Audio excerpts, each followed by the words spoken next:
Welcome back to TNPSC leaders academy. இதற்கு முன்னாடி video நம்ம என்ன பார்த்தோம் அப்படின்னா 2024 டிஎன்பிஎஸ்சி எப்படி கேள்வி கேட்கறாங்க அப்படின்னு ஓவரால் அனலைசிஸ் பார்த்தோம்.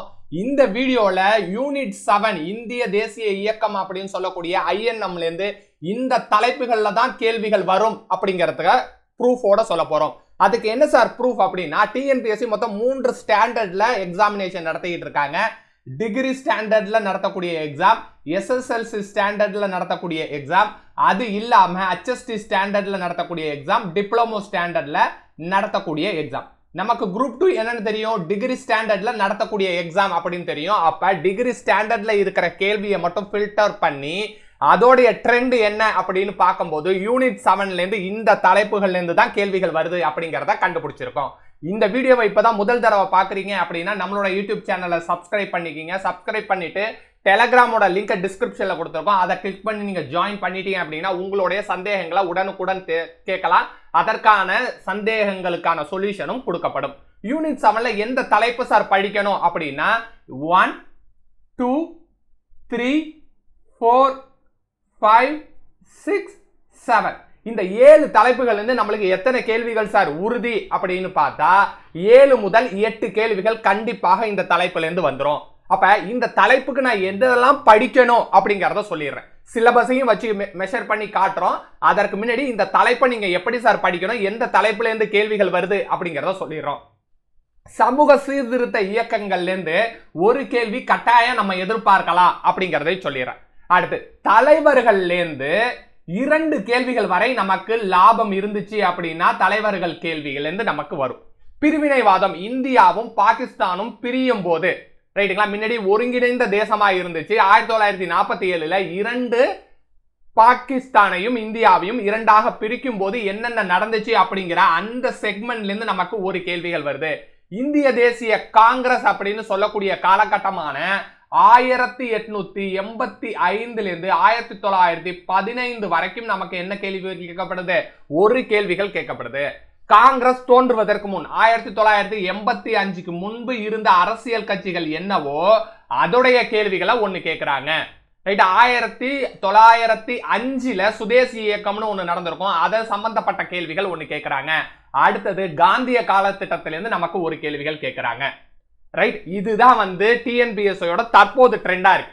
சரி சார், இதை தாண்டியும் கேள்விகள் வருதான்னு கேட்டீங்க அப்படின்னா இதை தாண்டியும் கேள்விகள் எப்ப வரல, 2024ல நடைபெற்ற டிகிரி ஸ்டாண்டர்ட் கொஸ்டின்ஸ்ல வரல. அதுக்கு தான் ப்ரூஃப்னு உங்கள்கிட்ட சொல்லியாச்சு. ப்ரூஃப் என்ன சார், டிகிரி ஸ்டாண்டர்ட் கொஸ்டின்ஸை எடுத்து அனலைசிஸ் பண்ணி பார்க்கும்போது எந்த தலைப்புல இருந்து மட்டும்தான் கேள்வி வந்திருக்கு அப்படின்னா டிஎன்பிஎஸ்சி இந்த ட்ரெண்டை தான் 2024ல ஃபாலோ பண்றாங்க. அப்ப இதே ட்ரெண்டை நீங்களும் ஃபாலோ பண்ணுங்க.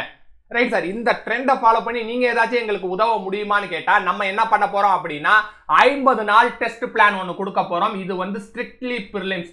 நீங்க மெயின்ஸ் போவதற்கான திருப்பு சீட்டா இது இருக்கும். இது ஆங்கில வழியில படிக்கக்கூடிய மாணவர்களுக்கும் இது இருக்கு, தமிழ் வழி மாணவர்களுக்கும் இது இருக்கு.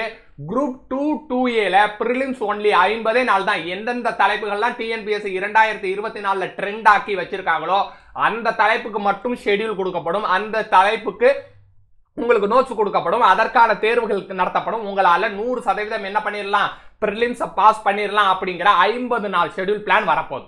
சரி சார், சிலபஸை பார்க்கும்போது நமக்கு என்ன சார் தோணுது அப்படின்னு பார்த்தா இந்த நேஷனல் ரெனைசன்ஸ் அப்படின்னு இருக்குல்ல, இதுல இருந்து தான் என்ன கேட்கிறாங்க, சோசியல் ரிஃபார்ம்ஸ் மூவ்மெண்ட், சமுதாய சீர்திருத்த இயக்கங்களை இதுல இருந்து தான் கேட்கிறாங்க. ரைட்டா, early uprise against British rule, இதுல இருந்து கேள்விகள் வருதா சார் 2024ல அப்படின்னா 2024ல இதுல இருந்து கேள்விகள் வரவில்லை. இந்திய தேசிய காங்கிரஸ்ல இருந்து கேள்விகள் வருதா, கேள்விகள் வருது. அப்ப லீடர்ஸ் அப்படின்னு எடுத்துக்கிட்டா இந்த பிராக்கெட்ல இருந்து மட்டுமே நம்ம ஸ்ட்ரைக் அவுட் பண்ணிட்டா சிலபஸை பாருங்க ரொம்பவே கம்மி ஆயிடுது.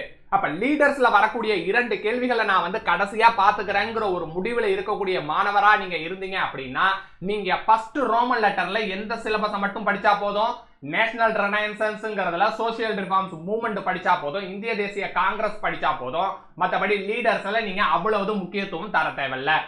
ரைட் சார், அடுத்து என்ன சார் நம்ம பார்க்க போறோம் அப்படின்னா இந்த இடம் எதுல கவர் ஆயிடுது, இந்திய தேசிய காங்கிரஸ்லயே கவர் ஆயிடுது. 1915ல இருந்து 1942 வரைக்கும் நடைபெற்ற நிகழ்வுகளை நீங்க படிக்கும் போது இதை கவர் பண்ணி முடிச்சிடலாம்.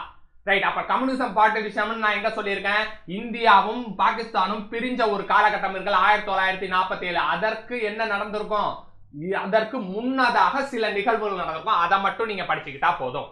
Right sir. எந்த தலைப்பை யூனிட் 7ல இருந்து படிக்கவே தேவையில்லை அப்படின்னா, லீடர்ஸ் அப்படின்னு முடிவு பண்ணிட்டீங்க அப்படின்னா லீடர்ஸ் கொஸ்டினை நீங்க படிக்க தேவையில்லை. ஏன்னா அந்த தலைப்புகளை படிக்காம நம்மளால என்ன பண்ண முடியும், இந்த பிரிலிமினரியில பாஸ் பண்ண முடியும். ரைட். அப்ப லீடர்ஸை நீங்க இதுல ஜாயின் பண்ணிக்கலாம். இல்ல அந்த தலைப்பை விட்டுட்டீங்க, இல்ல அதையும் சேர்த்து படிக்கிறீங்க அப்படின்னா யூனிட் 7ல எந்த தலைப்புமே விடாதீங்க. ஏன்னா கண்டிப்பாக ஒரு கேள்விகள் வருது. கதை வடிவுல படிச்சு தேர்வுக்கு என்ன தேவையோ அதை கரெக்டா செய்யும் போது இந்த டிஎன்பிஎஸ்சி 2024ல என்ன ட்ரெண்ட்ல கேட்கறாங்களோ அதே ட்ரெண்ட்ல நீங்களும் பயணிக்கும் போது என்ன பண்ணிடலாம், எளிதாக பிரிலிம்ஸை பாஸ் பண்ணிடலாம். வித் ப்ரூஃபோட என்ன ட்ரெண்டோ அது எல்லாத்தையும் உங்க கண் முன்னாடி பண்ணிருக்கோம். With you all the best. Thank you to all.